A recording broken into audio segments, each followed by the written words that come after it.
Hi, my name's Krish Kandai and I've written this book 24, Integrating Faith in Everyday Life, because I really want to help Christians live out their potential for God every second of the day.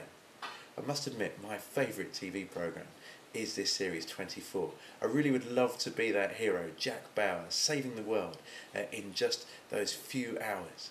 But my life is filled with all sorts of ordinary things that Jack Bauer never really has to handle.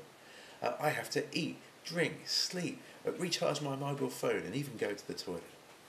In this book, I really want to help to release Christians to feel that they can worship God through all that they do.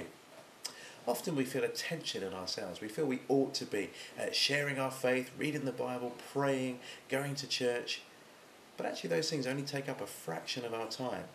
So how do we serve God, integrate our faith into those more mundane parts of our lives?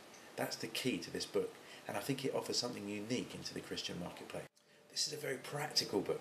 We're going to learn how to serve God in our cars, in the office, at the school gate, in the kitchen, learning how to integrate our faith into those very ordinary parts of our lives. We're going to learn how to wake up from people like David and Jeremiah so that we can start each day with God. We learn from Abraham how to travel through life so that when we commute to work, this can be part of God's transforming process in our lives.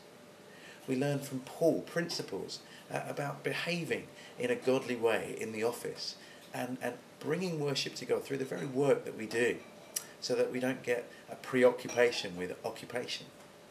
We're also going to learn from Jesus about how to have dinners with sinners so that as we prepare food or take people out for meals, this can be part of God's generosity through our lives. And in many different ways, we'll begin to look at practical and vivid ways that people can worship God through those normal routines of life. My prayer is that through this book, people's eyes would be opened about worshipping God beyond the quiet time, beyond church services, and in those normal parts of our lives. The amazing work that people like Mark Green did in showing us how the workplace can be a place of ministry. My prayer for this book is that how we'd be able to open our eyes to how everyday life can be a place where we can serve God.